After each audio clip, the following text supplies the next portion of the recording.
के लिए शुरू। इसी के साथ चलिए अब अगली महत्वपूर्ण खबर का रुख कर लेते हैं। अगर आप अमेरिका में पढ़ाई करने के लिए जाना चाहते हैं और फिर वहीं पर सेटल होना चाहते हैं तो एक बार डोनाल्ड ट्रंप की इस नई नीति को जरूर जान लीजिए, क्योंकि अमेरिका में पढ़ाई करनी है तो अब वहां राजनीतिक एजेंडों और साथ ही धरना प्रदर्शन जैसी चीजों से आपको बहुत दूर रहना पड़ेगा। दरअसल ये दावा हम नहीं कर रहे, बल्कि अमेरिका के विदेश मंत्रालय द्वारा जारी किए गए इस नए दिशा निर्देश जो हैं वो इसी ओर इशारा कर रहे हैं। अमेरिका ने वैश्विक स्तर पर नई छात्र वीजा इंटरव्यू की बुकिंग को अस्थायी रूप से रोक दिया है और इस फैसले का सीधा असर उन तमाम छात्रों पर पड़ेगा जो अमेरिका जाकर पढ़ाई करने का सपना देख रहे थे। यह आदेश पूरी दुनिया में अमेरिकी दूतावासों और साथ ही कॉन्सुलेट्स को भी भेज दिया गया है। करेंगे इस पर चर्चा अपने संवाददाता से और जानेंगे फैसले के पीछे की वजह, साथ ही क्या होगा इसका असर। लेकिन उससे पहले आपको दिखाते हैं कि ट्रंप प्रशासन द्वारा लिया गया ये बड़ा फैसला।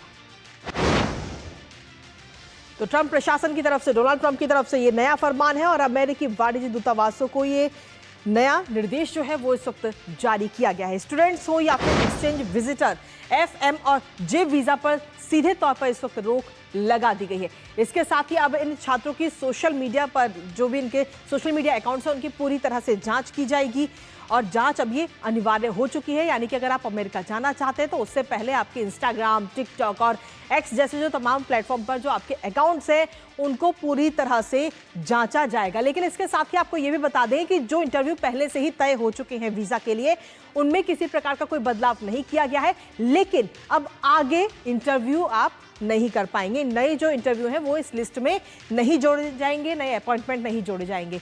सीधे तौर पर हम देखें तो यहूदी विरोध और वामपंथी विचारों को रोकने का सीधे तौर पर ये मकसद है ताकि इसको रोका जा सके। लेकिन इसके साथ ही ये नया फरमान तो आया है। इस फरमान के बाद में अमेरिकी विश्वविद्यालयों पर इसका क्या कुछ असर पड़ेगा, एक नजर उस पर भी डाल लेते हैं, क्योंकि कई अमेरिकी विश्वविद्यालयों को इससे सीधे तौर पर नुकसान हो सकता है, क्योंकि कई सारे विदेशी छात्र वहां पर हर साल जाते हैं अपनी पढ़ाई करने के लिए। तो ऐसे में वित्तीय रूप से विदेशी छात्रों पर जो विश्वविद्यालय निर्भर हैं उनको सीधे तौर पर इस फैसले से नुकसान होगा। 2023-24 में अमेरिका की अगर हम बात करें तो 11 लाख से ज्यादा विदेशी छात्र वहां पर रजिस्टर किए गए थे। और विदेशी, इसके साथ ही अगर हम देखें तो अर्थव्यवस्था की अगर हम बात करें अमेरिका की, तो विदेशी छात्रों का 43.8 अरब डॉलर का योगदान रहता है विदेशी छात्रों का। और यही विदेशी छात्रों के कारण 3.78 लाख नौकरियां वहां पर पैदा होती हैं। लेकिन अब जो ये अहम फैसला लिया गया है, इस फैसले से सीधे तौर पर अर्थव्यवस्था को भी नुकसान पहुंचने की उम्मीद है और साथ ही जो वहां पर विश्वविद्यालय हैं जो कहीं ना कहीं विदेशी छात्रों पर ही निर्भर रहते हैं उनको सबसे ज्यादा नुकसान इस दौरान उठाना पड़ेगा। लेकिन इसके साथ ही अगर हम देखें तो इस प्रक्रिया की विवादास्पद ना माना जाए, ये बात वहां की सरकार कहती हुई नजर आ रही है। टैमी क्रूज की तरफ से ये बात कही गई। उन्होंने सीधे तौर पर कहा कि सरकार व्यक्तिगत वीजा मामलों या फिर उनसे लिए गए फैसलों पर सार्वजनिक रूप से टिप्पणी नहीं करती है। अमेरिका में प्रवेश करने वालों की पूरी गहन जांच होती है और यह प्रक्रिया भविष्य में भी जारी रहेगी, चाहे आप छात्र हो, पर्यटक हो या फिर किसी भी श्रेणी के वीजा धारक हो। हम हर किसी की जांच करेंगे। इस प्रक्रिया को विवादास्पद नहीं माना जाना चाहिए, क्योंकि इसका उद्देश्य अमेरिका की सुरक्षा और सामाजिक हितों की रक्षा करना है। राष्ट्रपति ट्रंप और विदेश मंत्री रूबियो की प्राथमिकता ये सुनिश्चित करना है कि अमेरिका आने वाले लोग कानून का पालन करें और आपराधिक मानसिकता ना रखें और अमेरिका में अपने प्रवास के दौरान सकारात्मक भूमिका निभाएं। ये तमाम बातें अमेरिकी विदेश विभाग के जो प्रवक्ता है टैमी ब्रूस, उनकी तरफ से ये बात कही गई है। इसी पर ताजा अपडेट ले लेते हैं। हमारे साथ में हमारे सहयोगी अक्षय डोंगरे इस वक्त जुड़ रहे हैं, सीधा उन्हीं का रुख करेंगे। अक्षय, सीधे तौर पर ये जो अहम फैसला अभी लिया गया है ट्रंप प्रशासन की तरफ से कि जो भी विदेशी छात्र अमेरिका में पढ़ना चाहते हैं, वहां जाकर के पढ़ाई करना चाहते हैं, उनको अब इंटरव्यू के दौरान उनके पूरा जो सोशल मीडिया अकाउंट्स हैं वो पूरे जांचे जाएंगे।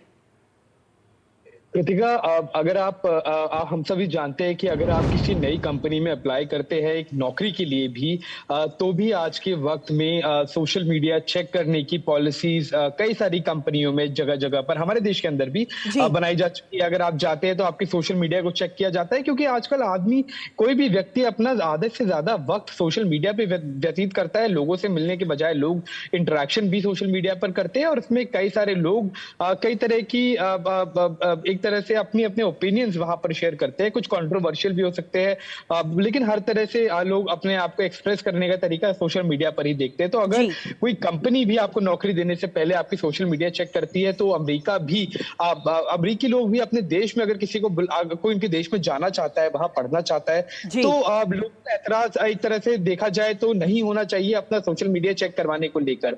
अब अगर बात की जाए छात्रों की, तो कई सारे ऐसे मामले आए हैं कि छात्र चले तो जाते हैं अमेरिका, लेकिन फिर अमेरिका विरोधी ही वो बयान लगातार अपने सोशल मीडिया पर डालते रहते हैं, खासतौर पे पाकिस्तान या फिर अन्य इन देशों के अगर लोगों की बात की जाए, पाकिस्तान की ही खासतौर पे, तो पाकिस्तानी एक तरह से देखा गया कि स्टूडेंट जब जाते हैं तो वो अपनी डोमेस्टिक पॉलिटिक्स वहीं पर लेकर जाते हैं। कई सारे लोग जो दुनिया भर के लोग जो वहां पर जाते हैं अपने डोमेस्टिक इश्यूज वहां लेकर जाते हैं, अपना एक तरह से अमेरिका को लेकर भी कई सारे कंट्रोवर्शियल ओपिनियन उनके अगर रहते हैं, तो वो चले भी जाते हैं, फायदा भी उठाना है वहां की इंफ्रास्ट्रक्चर का, वहां की पढ़ाई का, लेकिन फिर आपको वही की सरकार को क्रिटिसाइज भी करना है। तो देखिए, ये तो अमेरिका सरकार के हाथ में है कि किसको अंदर वो प्रवेश देना चाहेंगे या नहीं।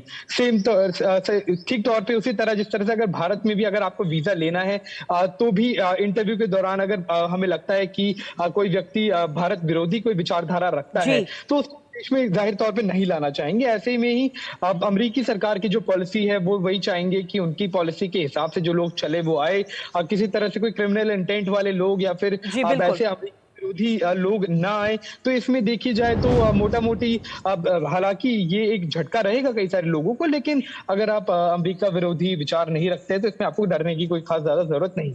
लेकिन इसके साथ ही अक्षय, अगर हम देखें तो हाल ही में हार्वर्ड यूनिवर्सिटी को लेकर भी कई सारे कदम ट्रंप प्रशासन की तरफ से उठाए गए हैं और वहां पर भी लिस्ट मांगी गई थी कि आखिर कौन कौन से ऐसे छात्र छात्राएं हैं जो विरोध कर रहे हैं और इसके साथ ही जो तमाम चीजों में, राजनीति की चीजों में शामिल रहते हैं, लेकिन अभी तक वो लिस्ट भी प्रोवाइड नहीं कराई गई।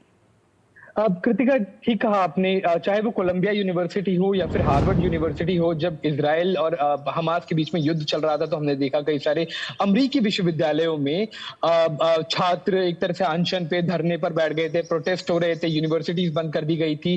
तो अगर आपको एक तरह से देखा जाए तो अरब देशों के लोग जो अमेरिका में रह रहे हैं, छात्र जो पढ़ रहे हैं, अपनी सरकार को क्वेश्चन करने के बजाय, जो वहीं पे पड़ोस में ही है इजराइल और हमास के, वहां पर उन्हें क्वेश्चन करने के बजाय अमेरिका जाकर वहां पर प्रोटेस्ट करना ज्यादा वहां ज्यादा आसान समझती, क्योंकि एक डेमोक्रेटिक सेटअप उन यूनिवर्सिटीज में है।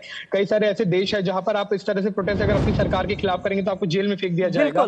तो इसी तरह से डेमोक्रेटिक एक तरह से जो वहां पर इंफ्रास्ट्रक्चर या फिर जो एटमॉस्फेयर है उसका कई लोग फायदा उठाते हैं, जो होना भी चाहिए, लेकिन अपनी सरकार को क्वेश्चन करने के बजाय अमेरिका को क्वेश्चन करना या फिर यूनिवर्सिटी में प्रोटेस्ट देना, को बंद कर देना, एक तरह से जो छात्र पढ़ना चाहते हैं उनकी इस तरह से रोक टोक पैदा करना, ये भी एक तरह से ये एक काफी आप देखेंगे तो नैरो स्ट्रीट है। काफी ये छात्रों को अपने डेमोक्रेटिक राइट का इस्तेमाल करते हुए ये भी सुनिश्चित करना चाहिए। ठीक है, चलिए, बहुत बहुत शुक्रिया फिलहाल तमाम जानकारी हमारे साथ साझा करने के लिए अक्षय। तो कुल मिलाकर हम देखें तो ये अहम फैसला इस वक्त हाल ही में ट्रंप प्रशासन की तरफ से लिया गया। नजर इस पर लगातार बनी रहेगी, लेकिन इसी बीच न्यूज पंच वक्त एक छोटे से ब्रेक का